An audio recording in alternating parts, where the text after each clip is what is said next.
สกายไดญี่ปุ่นไลน์กูก็ตั้มมามูอุสาวเนอป่วยสกังกูสุโลสุขวาตัวลูอินโดมีกูติ้งไปยาชีวิโลอันนี้จีกางเววันจีฐานะการเดินทบเบียนไล่บาร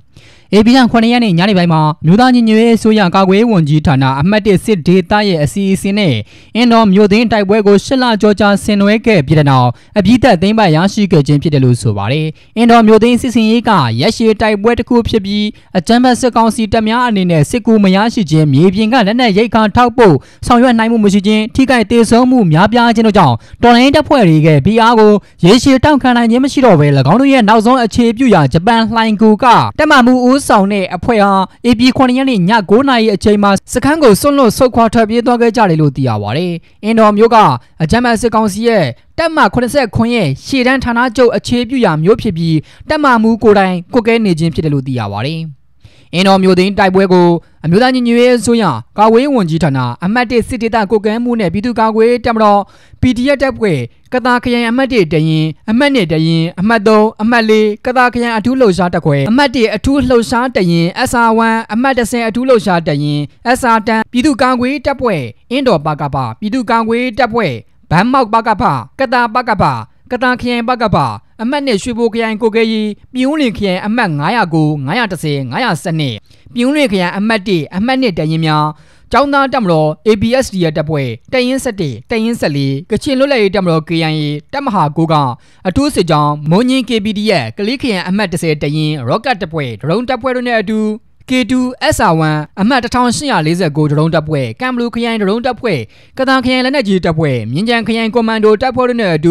ูบูบามีแต่ใครแค่เราทุบยันลาวารีส่วนมิวติ้งไต้หวันก็ฮองเวซ่านั่นแหละที่อันเซมามานั่นแหละบาวินและเนี่ยจีและเนี่ยเงยดีนี่ขยันมีกูเต็งสียามีเดลูทุบยันลาวารีมันเลยได้มินจังมิวอเมริก14ยักษ์มาชีเดียจันเปอร์สิเดอทันเกโกวันยาวไต้ขยามาสิกองสีตา14ตีส่งเลยลูมินจังบลัดแต่ใครดับเบิลก็ทุบยันมารีบีลาชาวนี่ยันนี่ลีน่า30มินิเอมาမြင်းကြံမျိုးအမှတ်18ရက်ကွက်ကအကြမ်းဖက်စစ်တပ်အထိုင်ဂိတ်ကို MBD မြင်းကြံပလက်တကတပ်ဖွဲ့နဲ့ညီနောင်မဟာမိတ်တပ်တွေကဝင်ရောက်တိုက်ခိုက်ခဲ့တာပါ၎င်းတိုက်ပွဲကတနာရီခန့်ကြာမြင့်ခဲ့ပြီးအကြမ်းဖက်စစ်ကောင်စီရဲ့တပ်သား14ဦးသေဆုံးကအမှတ်18အုပ်ချုပ်ရေးမှူးအပါအဝင်စစ်ကောင်စီတပ်သား10ဦးထိခိုက်ဒဏ်ရာတွေနဲ့ထွက်ပြေးသွားခဲ့ကြတယ်လို့သိရပါတယ်အထိုင်ဂိတ်မှာကစစ်ကောင်စီတပ်သားတွေကအဲ့လောက်မများဘူးအဓိကသေဆုံးတာကစစ်ကူလာတဲ့ကားကိုပြစ်နိုင်ခဲ့တာအဓိကသေဆုံးသွားတာမြို့ထဲကနေထွက်လာတဲ့စစ်ကူကားပေါ့အပြန်အလှန်ပြစ်ခတ်တိုက်ပွဲကတနာရီလောက်ကြာပါတယ်အဓိကတော့လက်နက်အရာဆိုပြီးတိုက်ခဲ့တာသူတို့ဘက်ကမြို့ပေါ်ဖြစ်တဲ့အတွက်ကြောင့်မလို့စစ်ကူကတောက်လျှောက်လာတော့လက်နက်တော့ရယူနိုင်ခြင်းမရှိသေးဘူးကောင်းကောင်းတော့တုတ်တင်နိုင်ခဲ့ပါတယ်စစ်ကူလာတဲ့အထက်ကလည်း6ယောက်မျက်မြင်လဲကျသေဆုံးသွားတာရှိတယ်အခြားထိခိုက်ဒဏ်ရာရရှိတဲ့သူတွေလည်းအများကြီးပဲအဲ့ဒီအထက်မှာအမှတ်18အုပ်ကြီးလဲဒဏ်ရာရတဲ့အထက်ပါသွားတယ်လို့မြင်းကြံပလက်တကတပ်ဖွဲ့ကထုတ်ပြန်ပါတယ်အဆိုပါတိုက်ခိုက်မှုကိုမြင်းကြံပလက်တကတပ်ဖွဲ့နဲ့အတူမဟာမိတ်တပ်တွေဖြစ်တဲ့ဗိုလ်စားပြောက်ကြားတပ်ဖွဲ့နဲ့ BGF တို့ကပူးပေါင်းပြီးတိုက်ခိုက်ခဲ့တယ်လို့ထုတ်ပြန်လာပါတယ်ပဲခူးတိုင်းလက်ပတန်းမြို့နယ်မှာရှိတဲ့ကြီးဝါ၄ရွာကိုဂျမတ်စစ်တပ်ကဝင်ရောက်စီးနင်းခဲ့ပြီးလူငယ်12ဦးကိုပေါ်တာဆွဲဖမ်းဆီးသွားတယ်လို့သိရပါတယ်။ဧပြီလ6ရက်နေ့မှာတီတာကုန်းရွာ၌နေထိုင်တဲ့လူငယ်2ဦးကိုဂျမတ်စစ်ကောင်စီတပ်သားတွေကပေါ်တာဆွဲဖမ်းဆီးပြီးချင်းချောင်းငွေညစ်ချင်းတွေကြောင့်တဦးလင်းငွေကျပ်300နှုန်းနဲ့လိုက်လံရွေးထုတ်ခဲ့ရတော့လေလက်ရှိအချိန်အထိပြန်လွှတ်ပေးခြင်းမရှိဘူးလို့သိရပါတယ်။ဧပြီ9ရက်နေ့မနက်ပိုင်းမှာလက်ပတန်းမြို့နယ်စင်တလင်းအုပ်စုမအူတန်းရွာကလူငယ်4ဦးကိုဂျမတ်စစ်ကောင်စီတပ်သားတွေကပေါ်တာဆွဲသွားပါတယ်။ဧပြီလ10ရက်နေ့မနက်9:00နာရီခန့်မှာစင်တလင်းအုပ်စုငှက်တိုက်ရွာကိုဂျမတ်စစ်ကောင်စီတပ်သားတွေကအင်အား30ခန့်နဲ့ဝင်ရောက်လာပြီးပေါ်တာဆွဲဖမ်းဆီးခြင်းကြောင့်လူငယ်များထွက်ပြေးတိမ်းရှောင်ခဲ့ကြအကြောင်းအမျိုးသား2ဦးဖမ်းဆီးခံထားအကြောင်းသိရပါတယ်။စစ်စင်မနီအုပ်စုအတွင်းမှာရှိတဲ့ကြီးရွာတွေကိုဂျမတ်စစ်ကောင်စီတပ်သားတွေကဝင်ရောက်ပေါ်တာဆွဲဖမ်းဆီးခြင်းကြောင့်အလူမန္တထိုးနေတဲ့မိုးဆယ်ကြီးရွာကလူငယ်3ဦးနဲ့စင်မနီကြီးရွာကလူငယ်2ဦးတို့ဖမ်းဆီးခံခဲ့ရပါတယ်။လက်ပတန်းမှာစစ်မှုထမ်းအပတ်စဉ်စနစ်အတွက်စစ်ကောင်စီတပ်တွေကရွာတိုင်းကိုဝင်ပြီးစီးနေတာလူစုနေတာသူတို့တွေ့တဲ့လူတွေဖမ်းမိသွားရင်လည်းငွေကျပ်သိန်းရာရှိတောင်းပြီးတော့အခုကပတ်စံတောင်းပြီးရင်တောင်းပြန်လွှတ်မပေးဘူးဆက်ပြီးညှို့မယ်ဆိုပြီးဖမ်းထားသေးတယ်လို့ဒေသခံတူကဆိုပါတယ်ရန်ကုန်မြို့လိုင်သာမြို့နယ်အမှတ်4ရပ်ကွက် FMICD အုပ်ချုပ်ရေးမှူးအောင်ကျော်မိုးကပြည်ပမှာကြောင်းတက်အလုပ်လုပ်ကိုင်းနေတဲ့လူငယ်တွေကိုစစ်မှုထမ်းရန်မဖြစ်မနေပြန်လာရမယ်လို့ချိန်ချောက်ပြီးပြန်မလာနိုင်ပါကငွေကျပ်350တောင်းခံသွားမယ်လို့သိရကြောင်းAB လကစတင်ပြီးစစ်မှုထမ်းအပတ်စဉ်7ရက်အတွက်လိုင်သာယာမြို့နယ်အမှတ်4ရပ်ကွက် FMICD အုပ်ချုပ်ရေးမှူးအောင်ကျော်မိုးကရက်ကွက်နေလူငယ်များရဲ့မိဘများကိုတဦးချင်းဆင့်ခေါ်ပြီးစစ်မှုထမ်းအပတ်စဉ်7ရက်အတွက်ငွေညှစ်တောင်းခံနေပါတယ်။အုပ်ချုပ်ရေးမှူးအောင်ကျော်မိုးကရက်ကွက်နေပြည်သူများရဲ့သားသမီးများကိုစစ်မှုမဖြစ်မနေထမ်းဆောင်ရမယ်လို့ချိန်ချောက်ပြီးနိုင်ငံခြားမှာကြောင်းတက်နေတဲ့အလုပ်လုပ်နေတဲ့သားသမီးများရဲ့ကျောင်းအမည်ကုမ္ပဏီအမည်နဲ့နေရာလိပ်စာများကိုပါအတင်းအကျပ်တောင်းယူကမဖြစ်မနေပြန်လာရမယ်လို့ အတင်းအကျပ်ချင်းချောင်းနေပြီးလူကိုယ်တိုင်မလာနိုင်မှာကငွေကျပ်330ကနေ50အထိတောင်းယူကစာအိတ်ဖြင့်ထည့်ပြီးလမ်းအလှူဟုခေါင်းစဉ်တက်ကနှစ်ပတ်အတွင်းပေးရမယ်လို့တောင်းခံသွားပါတယ်။အုပ်ချုပ်ရေးမှူးအောင်ကျော်မိုးက၎င်းရဲ့သမီးဖြစ်သူကိုပါရက်ကွက်အုပ်ချုပ်ရေးအဖွဲ့ဝင်စည်ရေးအဖြစ